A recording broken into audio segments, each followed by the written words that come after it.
A pregnant woman cradling her bump is told she can't fly. The reason a flight attendant's sudden, baseless policy. Humiliation stings hot and public. But this isn't just any woman. Dr. Seraphina Washington is a brilliant surgeon, and the man she's about to call is not just her fiancé. As the gate agent smirks, a storm is gathering. A storm of lawyers, investigators, and a billionaire whose world is about to collide with a low-wage power trip. What happens next isn't just a complaint. It's a reckoning that will unravel a web of lies, cost millions, and deliver karma so severe it becomes a legend. The fluorescent lights of Chicago O'Hare's Terminal 3 hummed with an indifferent drone, a stark contrast to the turbulent emotions brewing at Gate B32. Dr. Seraphina Washington, a cardiothoracic surgeon whose hands had restarted more hearts than she could count, stood before the boarding counter, a portrait of serene strength rapidly being eroded. At 7 months pregnant, the gentle swell of her belly was the only soft line in a posture that radiated quiet confidence and intellect. Today, however, that confidence was being systematically dismantled by a woman whose name tag read Karen Miller. Karen, a flight attendant with 20 years of service for Global Wings Airlines, possessed a particular brand of authority, the kind that flourished in the petty kingdoms of airline boarding zones. Her blonde hair was pulled back into a severe bun, and her lips were pursed into a thin line of perpetual disapproval. She looked at Seraphina not as a passenger, but as a problem. "As I've already explained, ma'am," Karen said, her voice dripping with condescending sweetness, "our policy prohibits women in their 3rd trimester from flying without a doctor's certificate dated within the last 24 hours. Seraphina drew a slow, calming breath, the kind she taught her interns before a complex procedure. "And as I've explained," she countered, her voice steady but firm, "that is not your airline's policy. Your policy, which I have right here on my phone." She held up her screen, displaying the airline's own website. "States that travel is unrestricted until 36 weeks for a single, uncomplicated pregnancy. I am 32 weeks. I am a doctor. I am perfectly healthy, and my baby is too." The small crowd of waiting passengers shifted uncomfortably. Some averted their eyes, feigning interest in their phones. Others watched with a mixture of pity and morbid curiosity. Among them was Leo Maxwell, a 22-year-old travel vlogger whose channel, Nomad Leo, was just starting to gain traction. He smelled drama, and his thumb instinctively hovered over the record button on his phone. Karen glanced at the phone screen with a dismissive flick of her eyes. "The website can be outdated. We receive internal memos with updated policies all the time. For safety reasons, I cannot allow you to board." The finality in her tone was designed to crush dissent. But Seraphina was not easily crushed. She had faced down life-and-death situations, arrogant male colleagues who doubted her skills, and the grueling marathon of a surgical residency. A power-tripping flight attendant was an irritant, not an insurmountable obstacle. "Then I need you to show me this internal memo," Seraphina insisted. "I also need to speak with your station manager, because what you are doing feels less like a safety precaution and more like targeted harassment." The words hung in the air, sharp and precise. Seraphina, a black woman in a society that too often questioned her presence in spaces of privilege and professionalism, knew the subtle, ugly undertones of what was happening. It was in the way Karen's eyes had swept over her, the instant assumption of her as a potential liability, the refusal to engage with the facts she presented. Karen's smile tightened a mask of corporate politeness, slipping to reveal a flash of raw animosity. "The station manager is busy. You are holding up the boarding process for everyone else. Now please step aside. It was the final shove, the blatant dismissal of her legitimacy. The humiliation was a physical thing, a hot flush that spread across her cheeks. The stress was the last thing she needed for the baby. Her heart, the organ she knew so intimately, began to beat a frantic, angry rhythm against her ribs. Tears of frustration pricked at her eyes, and she hated herself for it. She would not cry in front of this woman. "I'm not stepping aside," Seraphina said, her voice dropping to a low, dangerous octave. "You are denying me passage on a flight for which I have a valid ticket based on a policy you cannot produce. You are discriminating against me." Leo Maxwell hit record. He framed the shot, carefully capturing Seraphina's dignified defiance and Karen's rigid, sneering posture. The title for his next video was already forming in his mind: "Airline Kicks Pregnant Doctor Off Flight." Karen, seeing the phone, bristled. "Recording is prohibited in this area." It was another lie, but she said it with such authority that a few other passengers who had raised their phones quickly lowered them. Leo, however, knew his rights. He kept recording. The standoff was reaching a boiling point. The co-pilot emerged from the jet bridge, a questioning look on his face. "Is there a problem here, Karen?" Karen turned, her entire demeanor shifting into one of a beleaguered professional just trying to do her job. "This passenger is refusing to comply with safety regulations, Captain. She's in her late stages of pregnancy and doesn't have the required medical clearance." The co-pilot, a man named Mark Jenkins, looked from Karen to Seraphina's prominent belly and then to her determined, intelligent face. He looked tired. It was the end of a long 4-day trip. "Look, ma'am, we just want to ensure everyone's safety. If Karen says you need a note..." "Her name is not Karen," Seraphina snapped, her patience finally shattering. "My name is Dr. Seraphina Washington, and Karen is inventing rules. Ask her to show you the regulation in your employee handbook. Go ahead. I'll wait." The challenge was direct, a gauntlet thrown down on the grubby airport carpet. Karen's face for the first time showed a flicker of uncertainty. She had relied on the usual passenger acquiescence, the desire to avoid a scene.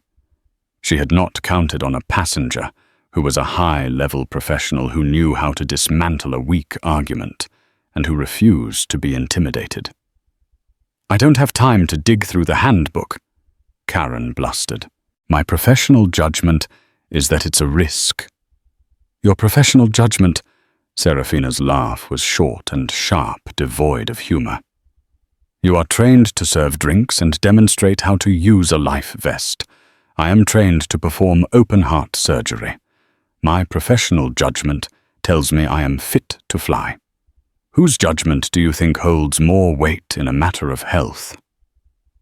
The raw truth of the statement silenced the immediate vicinity. The co-pilot looked deeply uncomfortable. The other passengers were now openly staring, their sympathies clearly shifting. Leo zoomed in, capturing a bead of sweat trickling down Karen Miller's temple. Cornered and exposed, Karen fell back on the last refuge of a petty tyrant brute force. "I am denying you boarding," she declared, her voice rising. "Security." It was a step too far. The word security echoed with implications of criminality, of threat. Seraphina felt a wave of cold fury wash over her. She had been calm. She had been rational. She had presented evidence, and in return she was being treated like a dangerous element to be removed. She took a step back from the counter, her hand protectively on her belly. The stress, the humiliation, the injustice, it was all coiling into a tight, hard knot in her chest. She needed to de-escalate, not for her own sake, but for the tiny life she was carrying. She pulled out her phone again, but this time she wasn't looking up airline policies. Her fingers moved with practiced speed, scrolling through her contacts. She bypassed her mother, Her sister, her best friend. She went straight to the name at the top of her favourites list, the one saved under a simple, profound title. My World. She pressed the call button.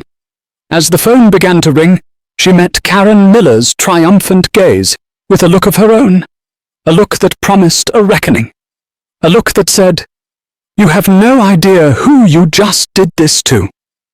The phone picked up on the second ring. A calm, deep voice, a voice that had soothed her through exhausting surgical shifts and celebrated her every triumph, came through the line. "Sarah, is everything okay, my love? You should be boarding." Seraphina took a deep breath, steadying her voice, pushing down the tremor of rage and hurt. "Damien," she said, her voice clear and carrying in the now silent gate area. "I need you to do something for me. I need you to call Jessica Davenport. Tell her to get the entire litigation team on a conference call. And then I need you to get to O'Hare. Gate B32, Global Wings Airlines has just made a very, very big mistake." A hush fell over the crowd. Even Karen Miller's smirk faltered. The name Damien might not have meant anything to them, but the casual, confident way Seraphina had commanded a full litigation team into action sent a ripple of apprehension through the air. Leo Maxwell's vlogger instincts went into overdrive. He was no longer just recording an incident. He was recording the prelude to a war. He zoomed in on Seraphina's face, a study in controlled fury. The YouTube title in his head got an upgrade: flight attendant messes with the wrong pregnant woman. He had no idea how right he was. The storm had not just been gathered. A hurricane was about to make landfall at Gate B32. For Damien Steele, the world operated on a different set of principles. It was a world of leveraged buyouts, of hostile takeovers, of whispered conversations in boardrooms that could shift global markets. It was a world where power wasn't just about money. It was about speed, precision, and the overwhelming application of force, be it financial or legal. When his fiancée, the brilliant, resilient center of his universe, called him from an airport sounding stressed and wronged, his world contracted to a single point of focus: 8B32. He was in the middle of a video conference at the downtown headquarters of Steele Industries, a sprawling technology and private equity firm. The call was with investors in Tokyo finalizing a multi-billion-dollar acquisition. Without a word, he muted the call, stood up, and walked out of the glass-walled conference room, leaving his executive team staring in stunned silence. His personal assistant, a hyper-efficient man named Arthur Pence, was already on his feet, tablet in hand. "Mr. Steele, is everything all right? Get the car. O'Hare.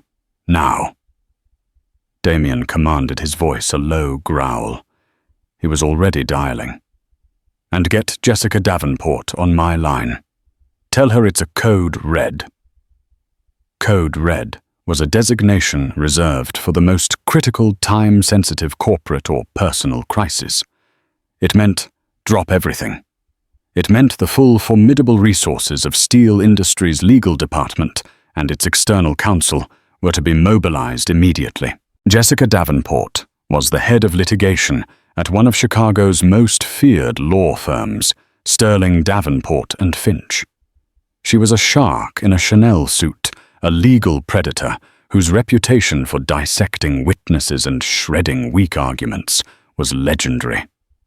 She took Damien's call before it had finished its first ring. "Damien," she said, her voice crisp. "What's the situation?" "Seraphina," he said, the single word conveying everything.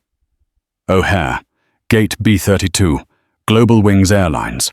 A flight attendant is blocking her from boarding, citing a fake policy about her pregnancy.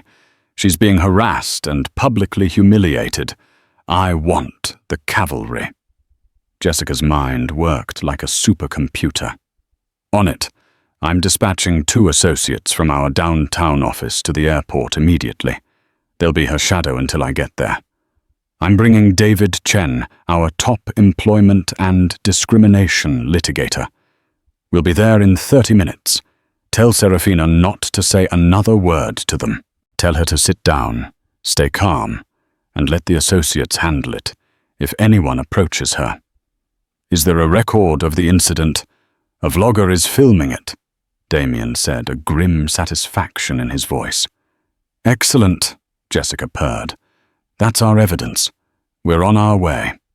Damien disconnected and relayed the instructions to Seraphina. Help is coming, my love. Just sit tight. Don't engage. We'll handle this. I'm okay, she whispered, though he could hear the strain. I'm just so angry, Damien. I know, he said, his voice softening.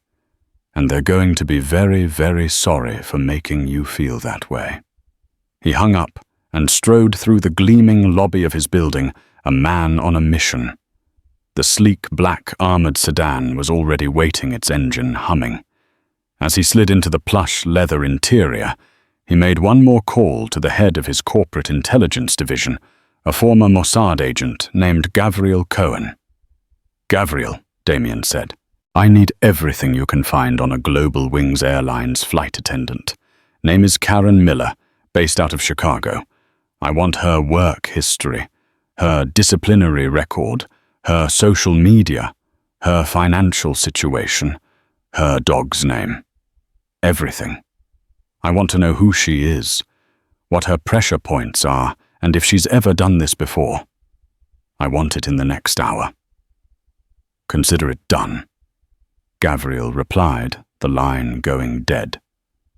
Damien leaned back against the seat as the car surged into Chicago traffic, a police escort discreetly clearing its path, a perk of being one of the city's most powerful figures.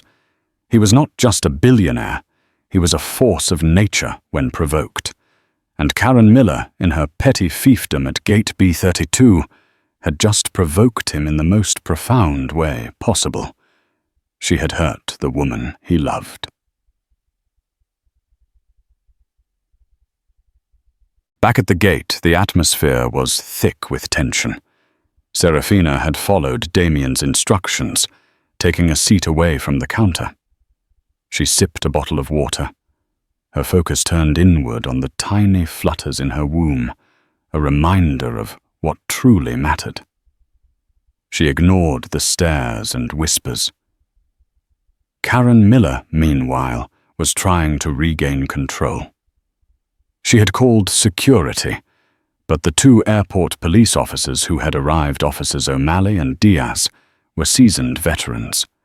They listened to Karen's agitated explanation, then walked over to Seraphina. Ma'am, Officer O'Malley began, his voice respectful. There seems to be some disagreement here. Before Seraphina could reply, two young, sharply dressed individuals, a man and a woman, seemed to materialize at her side. Dr. Washington will not be answering any questions at this time, the young woman said, her voice polite but unyielding. She handed a business card to each officer. My name is Chloe Finch, and this is my colleague Ben Carter. We are associates with Sterling Davenport and Finch, and we are representing Dr. Washington. Any and all communication should be directed through us. The officers blinked, looking at the impossibly expensive business card. They knew the name. Everyone in Chicago law enforcement knew Sterling Davenport and Finch. This was no longer a simple gate dispute. They were now standing on the edge of a legal minefield. Officer Diaz turned to his partner. Let's get the station manager, he murmured. Karen Miller watched this development with growing alarm. These were not the bumbling public defenders she imagined. These were impeccably dressed, unnervingly confident lawyers who looked like they billed by the second. Her bravado began to curdle into a cold dread. She had a sinking feeling that she had kicked a hornet's nest. A very, very large hornet's nest. Leo Maxwell, still filming, was ecstatic. Lawyers. This was escalating beautifully. His viewer count was going to explode. The station manager, a flustered middle-aged man named Robert Peterson, finally arrived. He was greeted by the two young lawyers, who calmly and methodically explained the situation from their client's perspective, emphasizing the airline's own written policy versus the unsubstantiated claims of his employee. "This is clearly a misunderstanding," Robert began, trying to smooth things over. "I'm sure we can find a solution." "The solution," Chloe Finch stated coolly, "will be determined by our lead counsel who is en route. Until then, our client will not be boarding this flight. We are documenting every second of this unlawful detainment and discriminatory practice." The word unlawful made Robert flinch. It was at that precise moment that Damien Steele arrived. He didn't rush or shout. He simply appeared at the entrance to the gate area, flanked by two more people. One was a formidable woman in a dark grey suit, whose aura of intelligence and authority was palpable, Jessica Davenport. The other was a sharp-eyed man, David Chen. Damien's presence instantly changed the dynamics of the space. He was tall, impeccably dressed in a bespoke suit, and radiated an almost physical aura of power and control. The air crackled. The passengers, the airline staff, the police, everyone turned to look at him. He scanned the area, his eyes finding Seraphina immediately. The hard lines of his face softened for a fraction of a second before hardening again as his gaze swept over Karen Miller and Robert Peterson. He walked directly to Seraphina, ignoring everyone else. He knelt before her, taking her hands in his. "Are you all right?" He murmured, his voice for her ears only. She gave him a small, weary smile and nodded. "I am now." He kissed her forehead gently, then rose to his full height and turned. The storm had arrived. Jessica Davenport stepped forward, her eyes locking onto the station manager. "Robert Peterson?" she asked. It wasn't a question. It was a summons. Yes," he stammered. "I am Jessica Davenport. I am lead counsel for Dr. Seraphina Washington and Mr. Damien Steele." She let the names hang in the air. Robert Peterson's face went pale. He knew exactly who Damien Steele was. The man practically owned half of downtown Chicago. Global Wings Airlines had a major corporate account with Steele Industries. "Oh God," he thought. "My clients have been subjected to a deeply distressing and discriminatory event orchestrated by your employee, Ms. Karen Miller." Jessica continued, her voice like ice. "Ms. Miller has invented a non-existent policy, publicly harassed a pregnant woman who is also a medical doctor, and attempted to have her unlawfully removed by security, causing significant emotional distress. All of this," she gestured to Leo, who was still bravely filming, "has been documented." Karen Miller, who had been trying to make herself small behind the counter, felt a hot wave of panic. She opened her mouth to defend herself, to say it was all a misunderstanding. "Ms. Miller," Jessica said, turning her piercing gaze on her without raising her voice, "I would strongly advise you not to say a single word. You have the right to remain silent. I suggest you exercise it." The phrase, usually delivered by police, sounded infinitely more terrifying coming from her. Damien stepped forward, his eyes fixed on Robert Peterson. "Mr. Peterson," he began, his voice deceptively calm, "here is what is going to happen. First, you are going to arrange for a private jet to take my fiancé to our destination immediately. Second, you are going to place Ms. Miller on administrative leave pending a full investigation which my team will be overseeing. Third, you are going to preserve every piece of communication related to this incident. Emails, text messages, internal memos, security footage, everything. Because we will be requesting it in discovery." He took another step closer, lowering his voice so only Peterson, Karen, and the lawyers could hear. And fourth, you are going to call your CEO Richard Branson. I believe he's in Necker Island this time of year, isn't he? A lovely place. You will tell him that Damien Steele is about to terminate his multi-million-dollar corporate account with Global Wings. You will tell him that my legal team is filing a lawsuit for discrimination, defamation, and intentional infliction of emotional distress. The damages we will be seeking will be significant, and you will tell him that this is just the beginning. He paused, letting the weight of his words settle. Do you understand? Robert Peterson, looking like a man who had just seen his career. His pension and his future flash before his eyes, could only manage a weak, terrified nod. The power dynamic had not just shifted, it had been completely annihilated. The petty kingdom of Gate B32 had just been invaded by an empire, and its self-proclaimed queen, Karen Miller, was about to be deposed in the most brutal fashion imaginable. The karma was just beginning to warm up. Within an hour, Leo Maxwell's video titled "Billionaire Fiancé, a Pregnant Doctor, Blocked from Flight by Karen Airline Agent" was no longer just a video. It was a viral phenomenon. He had edited it masterfully, intercutting Seraphina's calm, evidence-based arguments with Karen's sneering dismissals and the dramatic arrival of Damien Steele and his legal phalanx. He set it to a tense, dramatic soundtrack.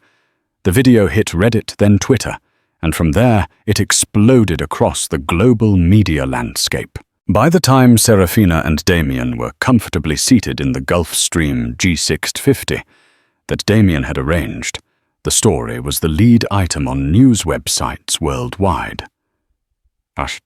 Airline. Karen, justice for to Washington, and Global Wings. Shame were trending. The court of public opinion had convened, and its verdict was swift and brutal. Global Wings Airlines' corporate communications department was plunged into chaos. Their initial response was a masterclass in corporate ineptitude. They released a canned, soulless statement. Global Wings is aware of a situation at our Chicago O'Hare gate. We are conducting a full investigation into the matter. We take the safety and well-being of our passengers very seriously. The public tore it to shreds. Safety. You harassed a pregnant doctor, one tweet screamed. Your employee is the situation, another retorted. The comment section under the statement was a raging dumpster fire of public fury. Damien Steele's name, now attached to the story, added a layer of irresistible intrigue for the media. This wasn't just an airline mistreating a passenger. It was an airline mistreating the fiancé of one of the most powerful and private billionaires in the country. Meanwhile, in Jessica Davenport's sleek minimalist office overlooking Lake Michigan, the war room was in full operation. David Chen, the discrimination expert, was pacing in front of a whiteboard, mapping out legal strategy. They're on the ropes, David said, tapping a marker against the board. Their first statement was pathetic. It shows they're scrambling. They haven't even apologized. They won't apologize yet, Jessica said, staring intently at her monitor. Their lawyers will tell them any apology is an admission of guilt. They'll try to contain this offer, Seraphina some flight vouchers, and a quiet settlement. Damien, on speakerphone from the jet, gave a short, harsh laugh. Let them try. Exactly, Jessica replied. This isn't about vouchers. This is about punishment and systemic change. David, I want you to start drafting the complaint. I want it to be a work of art.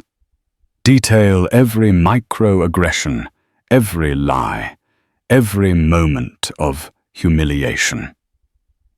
I want the emotional distress claim to be ironclad. Cite the potential risks of acute stress on a pregnancy. We'll need a statement from Seraphina's obstetrician. Already on it, Damien's voice confirmed. Her doctor is horrified and is prepared to testify. Good, Jessica continued. Chloe Ben, I want you both to start on discovery requests. We want everything. Karen Miller's complete employee file performance reviews, complaints, commendations, everything. We want all internal communications from the last 48 hours that mention pregnancy, liability, or boarding policies. We want the station manager Robert Peterson's emails and texts. We want training materials. I want to know who trained Karen Miller. I want to know if she has a history of this. It was at that moment that Gabriel Cohen, Damien's intelligence chief, sent a preliminary report to Damien's encrypted device.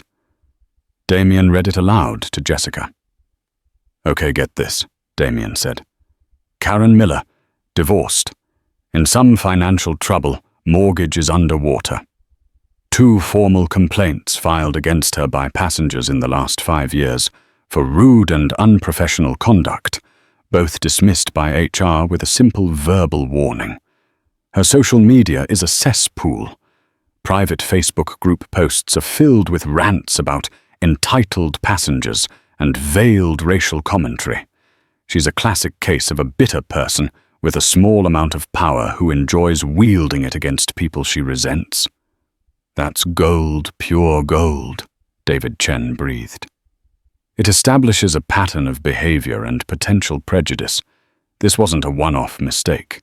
It's who she is. It gets better, Damien said, his voice grim. Gabriel found something else, a connection. 2 weeks ago, Karen Miller's ex-husband, a man named Frank Miller, a small-time construction contractor, landed a lucrative subcontracting job. So, Jessica asked.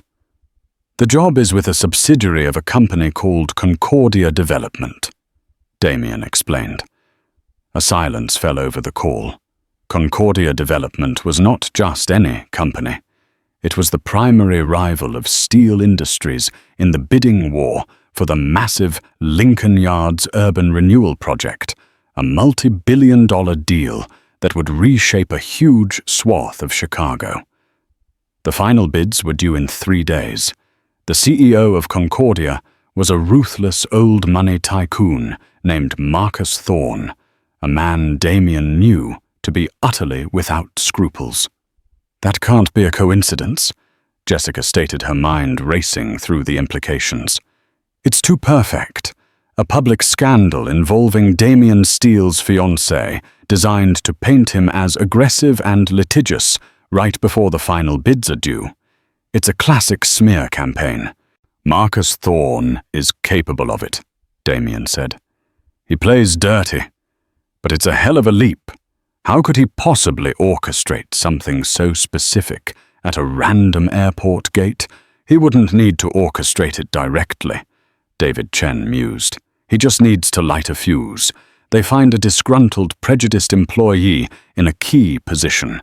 They offer an incentive, a job for her ex-husband, maybe some cash under the table. They don't have to say "'cause a scene with Damien Steele's fiancé." They just have to say, "We'd be very grateful if Global Wings experienced some negative publicity. Be creative." And they let Karen Miller's own toxic personality do the rest. The theory was audacious, but it fit the pieces together with a chilling logic. What had started as an act of petty tyranny at an airport gate was now looking like a move in a high-stakes game of corporate warfare. "Gabriel is digging deeper into Frank Miller and Concordia," Damien said. "But we proceed on 2 tracks. Track 1, he addressed Jessica and her team, is the public-facing lawsuit against Global Wings. We hammer them for discrimination and negligence. We make an example of them. They were the vehicle for the attack, and their corporate culture allowed a person like Karen Miller to flourish. They are culpable." He paused. Track 2 is covert. We find the link between Karen Miller and Marcus Thorne. We prove he engineered this. And when we do, I'm not just going to win the Lincoln Yards project. I'm going to burn his empire to the ground. The legal maneuvers were no longer just about seeking justice for Seraphina. They were about dismantling a conspiracy. The viral storm had been the opening salvo. Now the real war, fought in the shadows, with depositions, subpoenas, and covert intelligence, was about to begin. Later that evening, as news of the impending lawsuit broke, Global Wing's CEO Richard Branson finally called Damien Steele personally. The call was short. Branson was apologetic, promising to make things right. "Rich," Damien said, his voice cold as a winter night on Lake Michigan. "This is beyond making things right.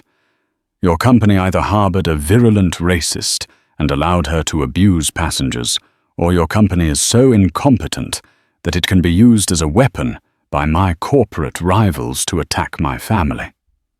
Either way, the liability is catastrophic. I suggest you tell your lawyers to prepare for the fight of their lives." He hung up the phone. The time for talk was over. The time for action was now. 2 days later, the lawsuit was filed. It was, as Jessica Davenport had promised, a work of art. The 48-page document filed in federal court was a blistering indictment of Global Wings Airlines.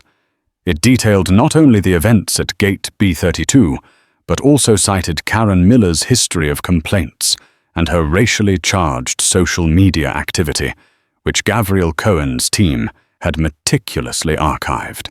The suit named Global Wings for negligent hiring and supervision, and Karen Miller for discrimination and intentional infliction of emotional distress. The requested damages were astronomical, set deliberately high to signal they would not be bought off cheaply. The filing reignited the media firestorm. Legal experts on news channels praised the complaint's surgical precision. Global Wings' stock price took a noticeable dip. The company was hemorrhaging money and goodwill. Their legal team from the prestigious firm of Lockwood and Thorne, a darkly ironic coincidence of name, responded with a public statement calling the lawsuit meritless and opportunistic. Behind the scenes, however, they were panicking. They immediately moved to settle, offering a 7-figure sum and a public apology. Jessica Davenport's emailed response was a single sentence: "We look forward to seeing you in court." The refusal to settle sent a clear message. This was not about money. It was about scorched earth warfare. The pressure on Karen Miller was immense. Fired from her job, and now the subject of national scorn, she was a pariah. Her photo was everywhere. People shouted at her in the grocery store. Her finances, already precarious, were in ruins. She quickly hired a beleaguered, low-cost lawyer who was completely out of his depth. It was during this period of intense pressure that the conspiracy began to unravel, not from the top down, but from the inside out. The breakthrough came from an unexpected source. A man named James Higgins, a mid-level scheduling manager at Global Wings' Chicago hub, had been watching the news with growing unease. Higgins was a timid, overlooked employee, a man who had been passed over for promotions for years. He nursed a quiet resentment against the company's management, particularly the hub's station manager, Robert Peterson. Higgins knew something. A week before the incident with Dr. Seraphina Washington, he had been processing crew schedules when he received an unusual directive from Peterson. Karen Miller, who was supposed to be on a rotation for long-haul international flights, was abruptly reassigned to the domestic Terminal 3 for a 2-week period. Specifically, she was assigned to Gate B32, a gate that handled several key business routes, including the morning flight to New York LaGuardia, the very flight Seraphina was booked on. At the time, Higgins had thought nothing of it. Schedule changes happened. But now, in the context of the lawsuit and the rumors swirling around it, the change seemed sinister. Peterson had personally overseen the change, marking it as priority. Why would a station manager take a personal interest in the gate assignment of a single, unremarkable flight attendant? For 3 days, James Higgins wrestled with his conscience. He was afraid of losing his job. But he had also seen the video of Seraphina Washington. He had a daughter of his own, and the injustice of the situation gnawed at him. Finally, he made a decision. He created an anonymous email address and sent a short, cryptic message to the general contact form on the website of Sterling, Davenport and Finch. The email read, "I have information about the scheduling of Karen Miller. Ask your lawyers to look into her gate assignment for Flight 304 on July 20th. It was not a coincidence. A friend at Global Wings." The email was flagged by the firm's intake system and landed on Chloe Finch's desk. She immediately recognized its potential significance. She showed it to Jessica Davenport. "A whistleblower," Jessica said, a predatory gleam in her eyes. "This is it. This is the link." The legal team moved immediately. They filed a motion to compel demanding the complete scheduling records and all internal communications related to Karen Miller's assignments for the month of July. Lockwood and Thorne, their airline's counsel, fought back, claiming the request was overly broad and burdensome. The judge, however, swayed by the public nature of the case and the specificity of the anonymous tip, granted the motion. Global Wings was forced to turn over the data. It was a mountain of information, but the legal team, aided by forensic data analysts from Steele Industries, tore through it. And there it was, buried in the metadata of the scheduling software, Robert Peterson's digital signature on the manual override that placed Karen Miller at gate B32. The timestamp on the override was just hours after a calendar entry on Peterson's schedule labeled Lunch MT. "MT," David Chen said, pointing at the whiteboard where they had mapped out the conspiracy theory. Marcus Thorne. "It's circumstantial," Jessica cautioned, "but it's powerful. A jury would see this. A station manager has a secret lunch with the CEO of a rival company, and hours later he manually reschedules a problematic employee to the exact gate where that CEO's rival's fiancé is scheduled to fly. It's too neat to be a coincidence." Now they had to connect the dots between Peterson and Thorne. Gavriel Cohen's team went to work on the station manager. Robert Peterson, it turned out, was also in financial trouble. He had a son with a serious gambling problem, and Peterson had recently drained his retirement accounts to cover the son's debts. He was desperate. Thorne didn't need to offer him a briefcase full of cash, Damien surmised on their next conference call. He just needed to know about the debt. He could have offered to help to make the problem go away. A quiet payment to a bookie, a loan, with no expectation of repayment.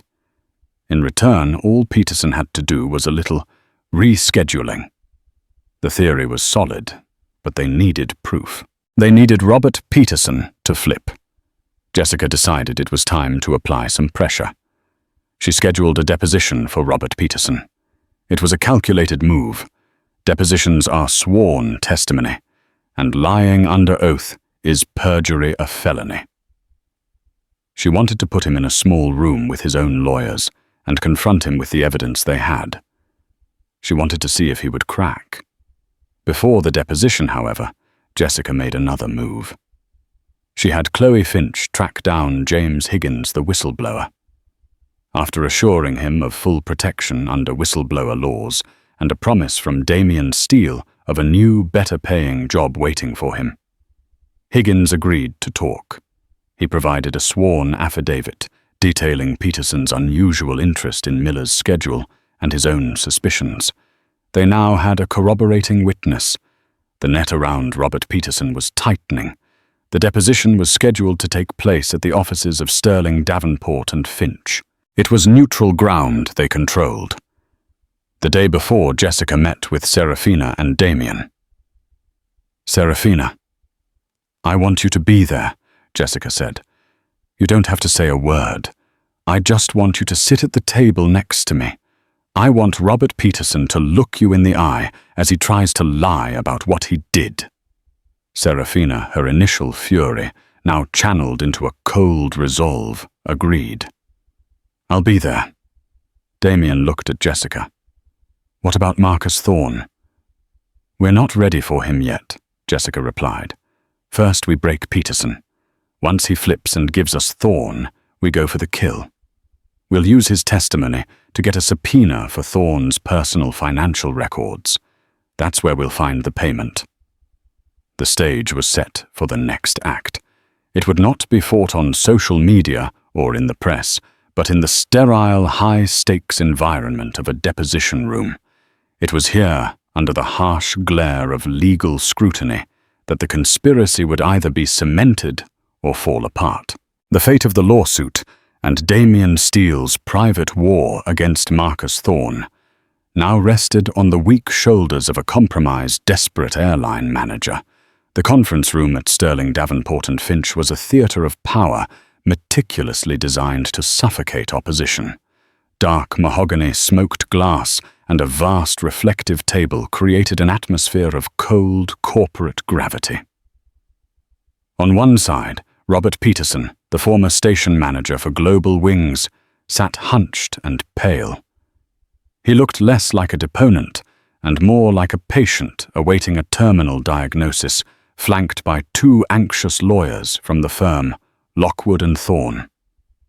Their unease was palpable. They were soldiers sent to fight a war they already knew was lost.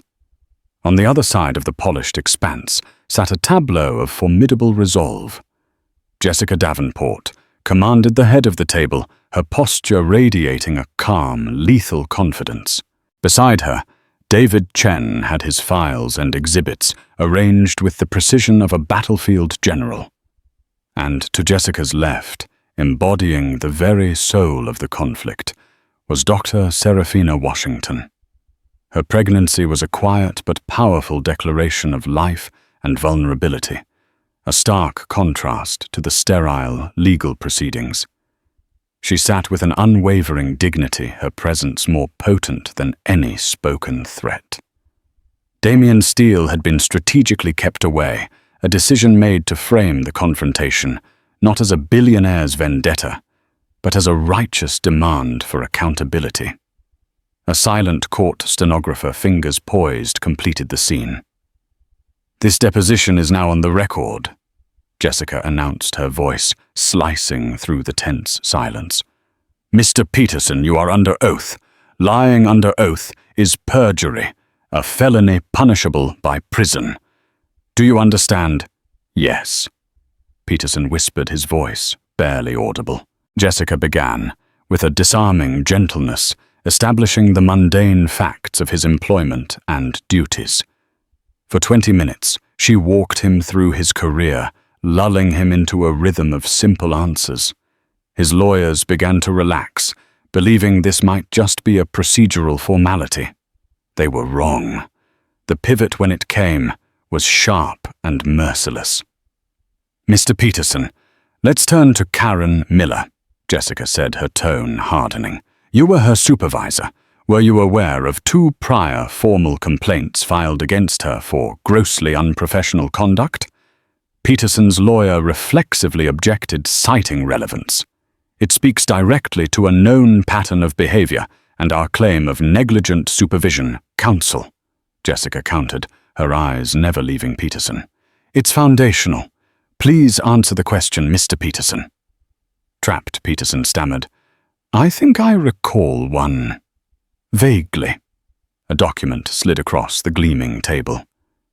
Exhibit A, Mr. Peterson. The second complaint filed 8 months ago.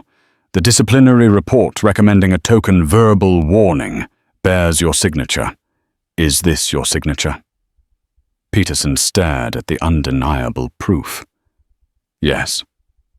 So you were aware, Jessica stated, letting the fact settle. And what specific remedial actions did you take to ensure this grossly unprofessional conduct would not be repeated. We spoke to her, he mumbled. Reinforced service standards. Did you mandate remedial training? Place a formal letter in her file? No, it was a verbal warning. So to be clear for the record, Jessica summarized with chilling precision, you were aware you had a problematic, potentially abusive employee under your command, and you chose to do absolutely nothing of substance. She continued her surgical dissection of his professional negligence, introducing Karen Miller's racially charged social media posts and Peterson's failure to address them. Then she moved toward the heart of the conspiracy. Let's discuss the week of July 14th, Mr. Peterson. It is not standard procedure for a station manager to personally reassign a single flight attendant to a specific domestic gate, is it? It can be, for operational needs. He lied, his voice thin. What operational need? Jessica pressed. Required you to move Ms. Miller, an international route attendant, from a terminal that your own records show was understaffed to a domestic terminal that was in fact overstaffed by 3 attendants that day. We have the rosters right here, Mr. Peterson. They are Exhibit C. Is it your sworn testimony that you deliberately weakened one area of operations to overstaff another? The color drained from Peterson's face. He was caught in a clear, documented falsehood. He looked desperately to his lawyers, but they could only offer silent, panicked glances. He was alone, impaled on the spike of his own lie. Jessica pressed her advantage, sliding another document forward. This is Exhibit D, a sworn affidavit from your scheduler, James Higgins. He testifies that you personally ordered him to place Karen Miller at Gate B32 for Flight 304, marking the change as priority. He states he found the directive highly unusual and without operational justification. Mr. Peterson is Mr. Higgins, lying under oath. The sight of his subordinate's signed statement shattered his remaining composure. Sweat trickled down his temples. He was cornered, his escape routes sealed. Why did you do it, Robert? Jessica's voice softened, becoming almost intimate.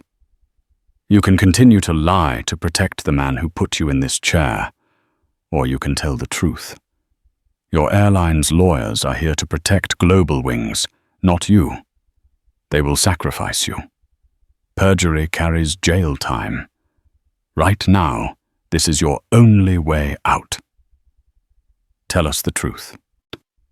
As if on cue, Seraphina shifted in her chair, the simple movement drawing Peterson's gaze. She looked at him not with malice or anger, but with a profound, weary disappointment. That look from the woman at the center of it all, a pregnant doctor he had allowed to be humiliated, was what finally broke him. They'll ruin me. He choked out, tears welling in his eyes. They already have, Jessica said gently. The truth is all you have left. The confession came in a torrent of shame and fear. He spoke of his son's crippling gambling debts, the menacing loan sharks, and the crushing weight of desperation. Then came the story of the lunch. I got a call from someone who said they knew a man who could help. Peterson stammered. He set up a lunch. With whom, Mr. Peterson? Jessica prompted. He finally looked up, his eyes meeting Jessica's, his expression a mask of terror and resignation. Marcus Thorne, he whispered, and the name detonated in the silent room. The lawyers from Lockwood and Thorne froze the name of their firm, now a grotesque coincidence that tied them to the very man accused of orchestrating the crime. The CEO of Concordia Development, Jessica clarified. Yes, Peterson confessed, his voice breaking. He paid off my son's entire debt, over $200,000. He said there were no strings. But then, as he was leaving, he talked about his rivalry with Damien Steele. He said it would be a real shame if Mr. Steele had some kind of public relations headache, a distraction. Then he said he'd heard Global Wings had a flight attendant, a real fire breather named Karen Miller. He said sometimes all you need to do is put the right person in the right place and let nature take its course. He never ordered me, but I knew what I had to do. And so you went back to the office and knowingly placed a problematic employee in a position to confront and harass Mr. Steele's pregnant fiancé, Jessica concluded. Yes, Peterson sobbed, burying his face in his hands. God forgive me. Yes.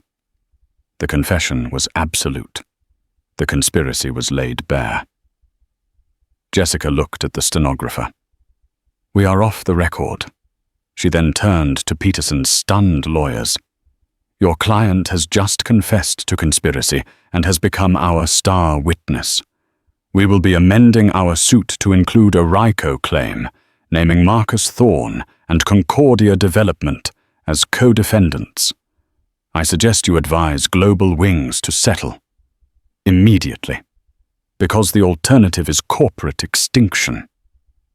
Jessica stood and gently touched Seraphina's shoulder. Seraphina rose, cast one final lingering look at the pathetic, broken man at the table, and walked from the room, her quiet dignity the ultimate victor. The legal battle was over. The karmic reckoning had just begun. The shockwaves from that deposition rocked the foundations of 3 separate entities. Armed with Peterson's sworn testimony, Jessica Davenport didn't just file an amended complaint. She walked the entire explosive dossier into the U.S. Attorney's office. The case instantly transformed from a civil matter into a sprawling criminal investigation. The hammer of karma fell its blows precise and devastating. For Karen Miller, the woman who lit the match life became a permanent, smoldering ruin. The revelation that she was a manipulated pawn earned her no sympathy. It only cemented her image as a spiteful bigot whose hate was easily weaponized. Fired and blacklisted from any service industry, she was buried under a mountain of legal debt. She lost her home and her community, forced to disappear into the anonymity of low-wage cleaning jobs in another state, a powerless ghost haunted by the consequences of her 5-minute power trip. For Robert Peterson, his confession was a lifeline, but one that only pulled him from a shark tank into a barren wasteland. He pleaded guilty, and his cooperation earned him probation instead of prison. But he lost everything else: his 30-year career, his pension, and the respect of his family. His son, aghast at the ruin wrought by his own addiction, cut all ties. Peterson was left a solitary, disgraced man, a permanent monument to the devastating cost of moral cowardice. For Global Wings Airlines, the price of its negligence was astronomical. Faced with irrefutable proof of a criminal conspiracy enabled by their own supervisory failures, they surrendered unconditionally. The financial settlement was one of the largest in aviation history, a sealed 9-figure sum that sent a tremor through the industry. But Damien Steele demanded more than money. He demanded a corporate soul cleansing. The airline was forced to publish a full-page CEO-signed apology to Dr. Washington, completely overhaul its training programs under the supervision of an ethics consultant chosen by Jessica, and donate millions to a non-profit fighting discrimination. The brand was irrevocably tarnished, a textbook example of corporate collapse. But the most spectacular karmic retribution was reserved for the puppet master, Marcus Thorne. The U.S. attorney, armed with Peterson's testimony and the subpoenaed financial records that uncovered the disguised payment to the bookie, arrested the untouchable real estate magnate. Thorne was indicted for conspiracy wire fraud and witness tampering. His bid for the coveted Lincoln Yards project was immediately disqualified, and Steele Industries won the multi-billion-dollar contract by default. Thorne didn't just lose the deal. He handed it to his rival on a silver platter forged in his own corruption. Arrogant to the end, Thorne refused a plea deal and went to trial. It was a fatal miscalculation. Peterson's testimony was damning. The jury found him guilty on all counts. A federal judge, citing Thorne's depraved indifference to human decency and perverse use of wealth, sentenced him to 10 years in federal prison. The image of Marcus Thorne, titan of industry, being led away in handcuffs, became an icon of justice. His empire, Concordia Development, built on ruthless ambition, crumbled under the weight of his scandal and was sold for scrap.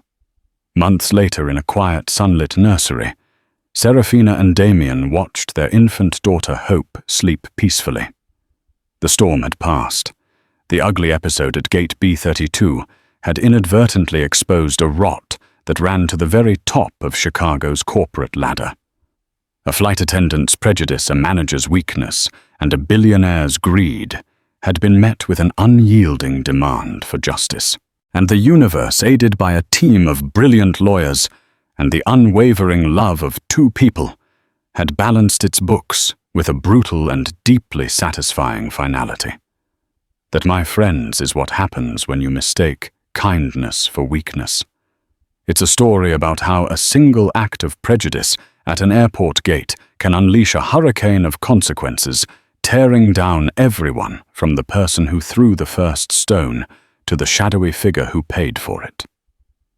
Dr. Seraphina Washington wasn't looking for a fight, but when one was forced upon her, she and her fiancé brought a war. And in the end, every single person who wronged her got exactly what they deserved. This story is a powerful reminder that karma isn't just a spiritual concept. Sometimes it's a team of brilliant lawyers and a lawsuit that hits like a freight train.